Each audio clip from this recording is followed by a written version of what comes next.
Retirement presents the perfect opportunity to embrace new experiences, and travel plays a crucial role in keeping the mind sharp, fostering social connections, and encouraging personal development.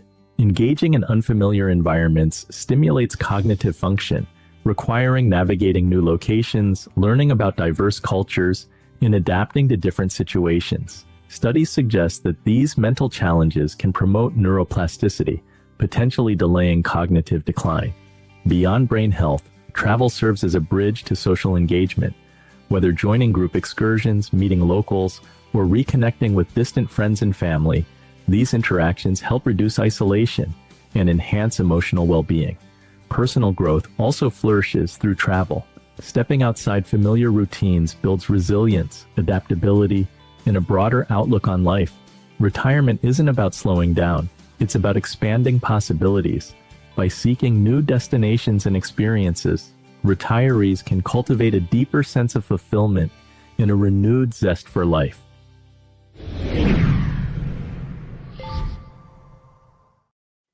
Jeannie and Phil, you sold your home and most of your belongings to embark on full-time travel. Did you know that you wanted to do this for a long time? Not really. It kind of all started during COVID when we were camping in Wisconsin. And I was in this little bookstore and I saw this book written by a couple, and I seriously forget the name of the book. But it was about this couple that had sold everything and decided to travel. And I was already retired, but my husband had a few more years left to work. And I said, "Hey, what do you think about this?" And he just was sort of stunned. We'd always loved to travel, but we hadn't really ever talked about selling everything and getting on the road. And we had never heard of anybody that did it. But this book sort of sparked an idea and we never could really let go of it. Yeah, I have to admit that when she proposed this idea from the book, I was a little bit taken back. I didn't really have a very good grasp of what this lifestyle would look like. But somehow we just managed to come to an agreement that this was a good idea. We should take off. And so we have, and we kind of loved it. It's been great. What was it? What was it like emotionally to sell your home and a lot of your belongings? Well, we had a big home out in the country in Ohio, and we had 5 acres of land, and we had raised our children there. And we had built the home, and we had planted every blade of grass and every bush, and we pretty much did all the work ourselves. And I was just kind of done with it. You know, our kids had all moved out. We had no helpers anymore. It was a lot of work, and I was kind of ready to go. But Phil had a little different reaction to it. Yeah, I wasn't really ready to sell the house. It was very difficult because we'd been there 33 years. Well, 27 years in the house, 33 in Ohio.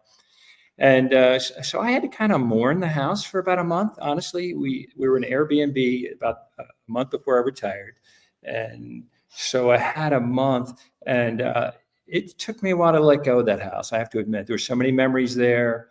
But, you know, once you get on the road and you kind of close that chapter of your life, and then you kind of move on, you're like, you know what, that was the right thing to do for us, as it turned out. And you're enjoying the adventure. Oh, yeah. Every day. Every day's new. Every day's new. Great. We feel very blessed that we can do this. Yeah, that's a big change. Tim, your books focus on making travel more accessible. From your experience, what does travel, how does travel enhance people's lives and retirees' lives, even on a budget? Well, I'm glad you brought up those points in the video to intro this, because I think we kind of know this inherently, but science has proven it too, that, you know, your brain synapses fire differently, and you can even like put off some of the mental effects of aging if your brain's being stimulated regularly. And yeah, you can do crossword puzzles and, you know, play games with your friends, and that will help. But if you're out traveling around the world in different cultures, especially, then you're being super stimulated. And I really think it helps your brain work in completely different ways. And it just makes you better at problem solving and being creative. And, you know, problems crop up on the road that you have to deal with, but that's a good thing. You know, you find your way around them, and that makes your brain work a little harder, and you get out of a routine. But I think it's educationally good for you as well. I mean, I've heard so many people say this, it's almost a cliche that they learned more when they started traveling than they did in college, especially when it comes to geography or politics or economics or any of those things that are so boring when you're reading them in a book. But, the history comes alive when you're there. So, I think it's a net plus for most people. And I know it's hard to break out of your community and your routine and what you're used to, but I think for most people, it's a net positive if they can just get some stimulation and a change of scenery now and then. Well, you can do a crossword puzzle in a foreign language. That's like exponential growth. Yeah. I know that you taught English in Korea and other places when you were younger. So have you just embraced this idea of travel from a very early age? Well, the first trip was backpacking around the world with my then girlfriend, now wife. And for that, we were just, taking off and exploring. But eventually we knew the money was going to run out. So we got this job teaching English in Istanbul in Turkey. And that was the first time we did it. And then on another trip, we taught for a year in Korea. And when we did that, I think both of us really appreciated that idea of being in a culture and seeing how people live and talking to them on a deeper level, as opposed to just coming through as a 1-week tourist and seeing it at a surface level. So as we got older, we wanted to do that with our daughter somehow, some way. And that's when we first started coming down to Mexico for a while, the first time just for a year. And then we ended up coming back on longer stints. And then we moved here for good, my wife and I, in 2018.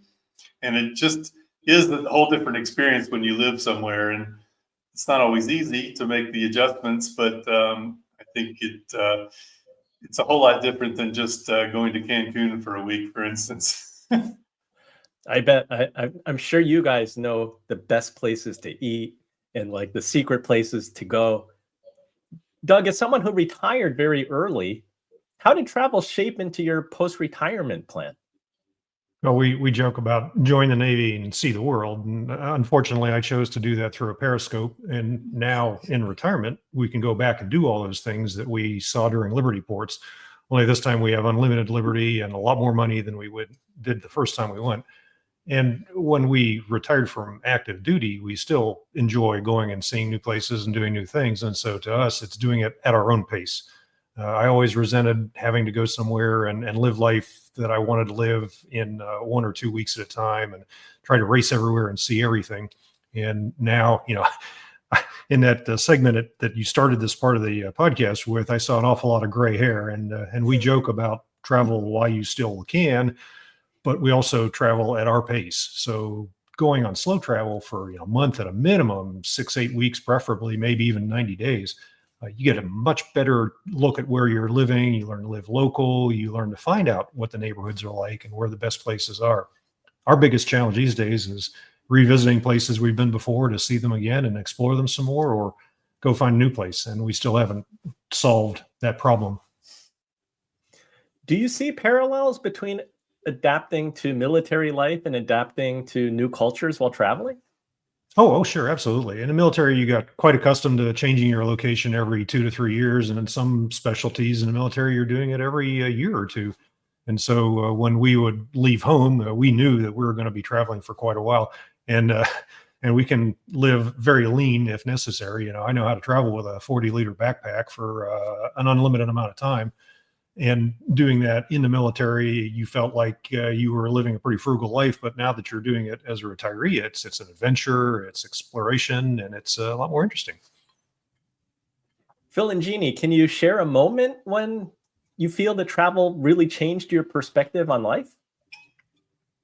Yeah, I would say this. One of the things that's really changed me, and I think it's because we have more time. We travel, and we usually stay a place a month at a time.